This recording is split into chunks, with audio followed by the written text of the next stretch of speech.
Welcome to today's two-part presentation where doctors Erica Hamilton and I will be reviewing novel endocrine agents.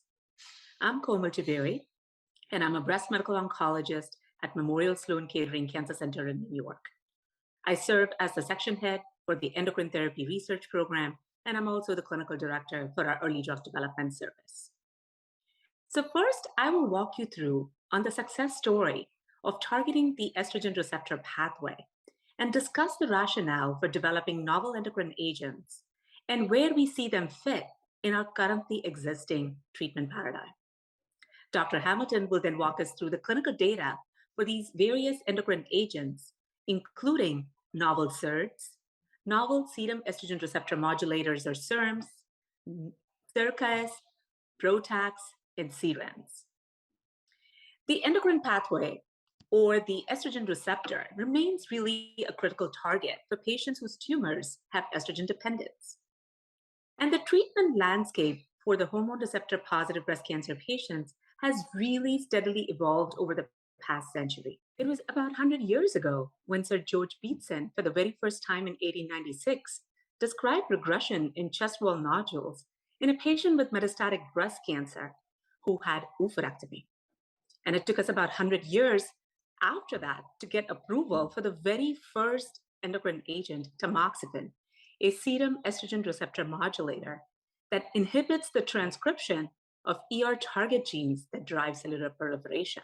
Tamoxifen is a partial agonist of the estrogen receptor and works in an agonistic and antagonist fashion in various different tissues. For example, it antagonizes the effects of estrogen in breast tissue. It was about late 1990s, we then had approval for our next class of agents, which were the aromatase inhibitors.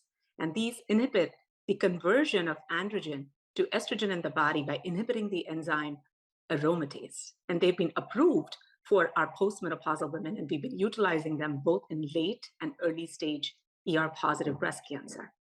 And last but not the least, we have approval for a serum estrogen receptor degrader, fulvestrant, which was originally approved in the metastatic setting, in the second-line metastatic setting after patients had progressed on prior aromatase inhibitors or prior endocrine therapy, and that was in 2002.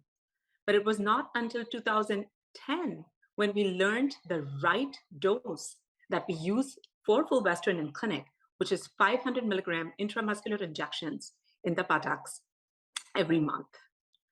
Now, it is really very important to note that these advances were really game-changing for our patients and have changed our standard of care. However, they did not have necessarily a huge substantial efficacy improvement, meaning when we looked at trials that led to the approval of aromatase inhibitors compared to tamoxifen, the hazard ratio in those trials were 0.8, and the efficacy gain was incremental. However, the overall survival data were either immature or there was lack of significant overall survival benefit. And I think this is something we really want to keep in mind as we now see data emerge for these newer endocrine novel agents, such as oral SERDs. And we want to keep them in mind and provide context to this.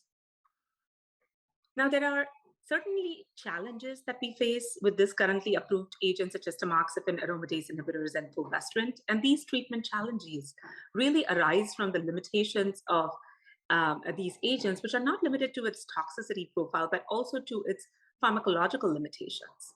And what do I mean by that? We've seen emergence of ESR1 mutations. Now, these are mutations that emerge under the selective pressure of aromatase inhibitors, especially in the metastatic setting. And this is something that can lead to progression of the tumors. And in fact, 50% of the patients with hormone receptor positive breast cancer become resistant to these currently existing endocrine therapies, leading to therapeutic failure. However, many of these tumors do remain dependent on the ER signaling. Now, what about with tamoxifen? We said tamoxifen is a partial agonist, and therefore it causes weaker ER suppression. And that's why we think that there might be therapeutic failure to tamoxifen. And with fulvestrant, we know that it's an intramuscular injection, and so it lacks this oral bioavailability, which might be appealing. its efficacy is really dose dependent. And we saw that the 500 milligram dose was better than the 250 milligram dose, but we cannot go any higher. We have recent data now where patients who progress on a CDK4/6 inhibitor, which is our current standard of care in the first and second line metastatic setting, the efficacy with single agent fulvestrant is rather very modest in the range of less than 2 months. And so certainly we need to do better. And then we also have seen that those tumors that acquire the ESR1 mutations, not all of these ESR1 mutations respond to fulvestrant. For example, ESR1 Y537S does not necessarily respond very well to fulvestrant as well. So we certainly have all these challenges to overcome, which makes working on novel endocrine agents even more important. But last and not the least, when we think about these agents, aromatase inhibitors and tamoxifen are already approved and the adjuvant setting for early stage disease.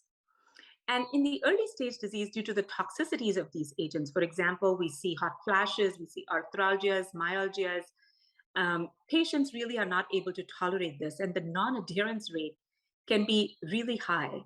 Certain studies have actually shown that about 50% of these patients are not able to complete the intended 5-year adjuvant endocrine therapy.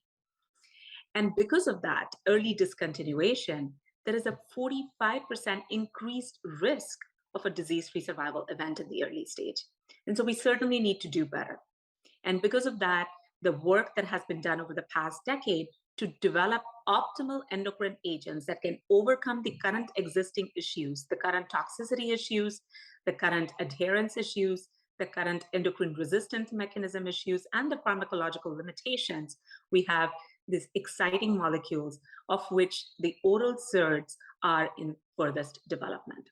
Now, Dr. Hamilton will walk us through the clinical data for each of these classes, including oral SERDs and others, and go through all the data that we have now seen in the metastatic setting. But what has also become very exciting is that these oral SERDs have also begun their journey for adjuvant therapy, and there are large phase 3 trials that are evaluating these agents for early stage disease with an attempt to improve our outcomes. A few examples of those trials include the lidERA trial, which is a trial that is evaluating giredestrant upfront compared to aromatase inhibitors or tamoxifen. And so these are for patients with moderate or high risk ER positive disease. We also have trials such as AMITA-6, which is evaluating amcenestrant, another oral SERD by Sanofi. And in this trial, patients who had intolerance to aromatase inhibitors up to 30 months on their adjuvant journey. So anybody with 6 to 30 months of an aromatase inhibitors but intolerant to those would then be randomized to receiving amcenestrant versus tamoxifen. Interestingly, even the triple positive, or ER positive, HER2 positive patients can be enrolled on the AMITA-6 trial. And then we have 2 other trials, the Cambria-1 study with camizestrant and the EMBER-4 study with imlunestrant, which are evaluating the switch strategy, meaning patients would be either on AI or tamoxifen for 2 to 5 years for early stage adjuvant therapy. And those patients would then be eligible to and get randomized to receiving the oral SERD versus continuing the current endocrine therapy. And the goal ultimately here in the metastatic setting and in the early stage setting is to identify this newer novel endocrine agents that have the optimal therapeutic index and the optimal efficacy so that we can further improve outcomes for our patients. In the metastatic setting, we'll see that these agents might have a role either as a single agent that could be predominantly post CDK4/6 inhibitor. A lot of work needed here to understand who that right patient would be that would derive the most benefit with just single agent endocrine therapy, even though it's an optimal single agent endocrine therapy. And one such example or a surrogate of such an example is ESR1 mutant disease. So if you have an ESR1 mutation, perhaps you will respond to these agents better, is what we have seen. And Dr. Hamilton will walk us through that. We could see that these could be utilized with CDK4/6 inhibitors. But also, I think what we're now learning is that can we combine them with other approved agents? We know that alpelisib, a PI3K inhibitor, is approved for ER positive breast cancer. Everolimus, an mTOR inhibitor, is approved for ER-positive breast cancer. And the question is, will these oral SERDs or other novel endocrine agents become the preferred partners with alpelisib or everolimus in the metastatic setting post CDK4/6 inhibition? So a lot of exciting work and a lot more to hear with respect to the data that Dr. Hamilton will walk us through. Thank you. Hello, I'm Dr. Erica Hamilton, and I lead the breast cancer research program at Sarah Cannon Research Institute at Tennessee Oncology here in Nashville, Tennessee. Today, I'd like to discuss novel endocrine therapies with you. Certainly, we've had a lot of advances in metastatic hormone receptor positive breast cancer over really the past decade. We have new targeted agents, certainly PI3 kinase inhibitors, CDK4/6 inhibitors that have kind of taken this area by storm, as well as novel antibody drug conjugates for later line for patients as well now with emerging data from ASCO of 2022. But what we haven't had in the past 2 decades is novel endocrine agents. And we're at a uniquely poised spot in time right now where we've had some positive data presented, as well as some phase 1 trials of earlier agents across a variety of compounds that we know will be coming. So first, let's talk about the agents that exist. We have SERDs, CERCAs, CRANs, PROTACs, and SERMs available in clinical trials right now. And the most advanced of these really are the SERDs, so selective estrogen receptor degraders. So you can think of this as a pill version, and it works in a little bit similar way to the fulvestrant. But what we've seen in the post CDK4/6 landscape for our patients facing ER positive breast cancer is that fulvestrant and single agent endocrine therapy is just not performing the same as it used to.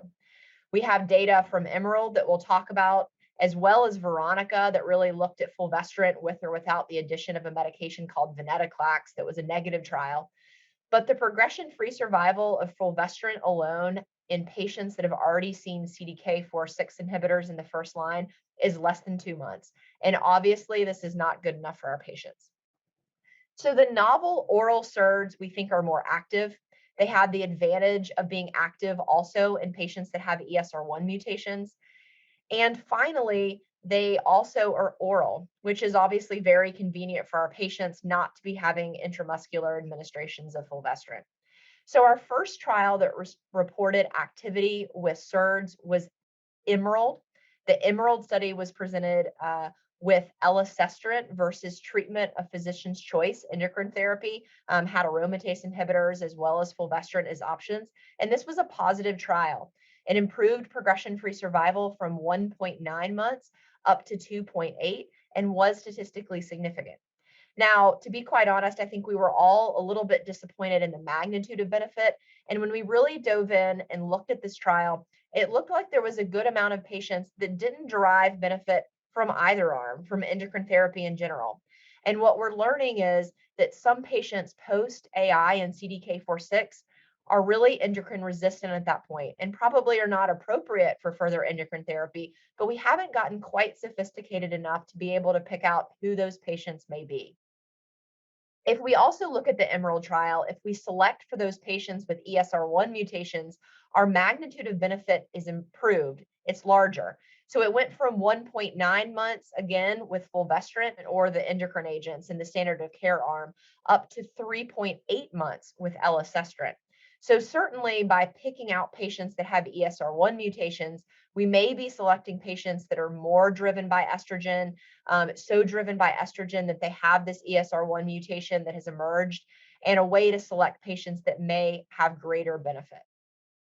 We have seen 2 press releases from 2 other oral SERDs that unfortunately we hear that their trials are negative, but it really remains to be determined why that may be, whether this was patient selection, difference in the drugs, the way the trial was designed, or power, the size of the trial, as we've not seen the full presentations for those as well yet.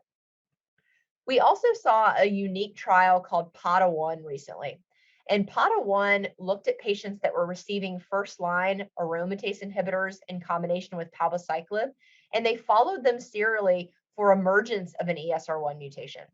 If an ESR1 mutation emerged for a patient while they were on first-line AI and CDK4/6 inhibitor, they were randomized either to get AI and CDK4/6 inhibitor or switch to be getting fulvestrant with palbociclib. So switch the endocrine backbone. And again, these were for patients that only had ESR1 mutations that were popping up, but not had any signs of actual clinical progression yet. And what we saw as part of that trial was there was benefit for switching to fulvestrant palbociclib. Those patients had a progression-free survival of over 11 months, where those that remained on aromatase inhibitors with palbociclib was only 5.7 months. Now, the big question that I have moving forward is those patients will still go on to get fulvestrant. And so what does the progression-free survival 2 look like? Or in other words, are we just using our therapies earlier, or are people doing better long-term with the so-called early switch strategy? And in fact, there's a trial enrolling right now called SERENA-6, which is looking at first-line monitoring for ESR1 mutations and randomizing patients either to stay on aromatase inhibitor in combination with CDK4/6 or switching to receive an oral SERD in combination with CDK4/6. So really looking at whether SERDs may have a place in early switch strategies. I think the most imminent place that SERDs we're probably going to see is in that second line space post AI and CDK4/6, but there's certainly trials like SERENA-6 for an early switch, or trials in the first line setting comparing SERD and CDK4/6 versus AI and CDK4/6, or even adjuvant trials.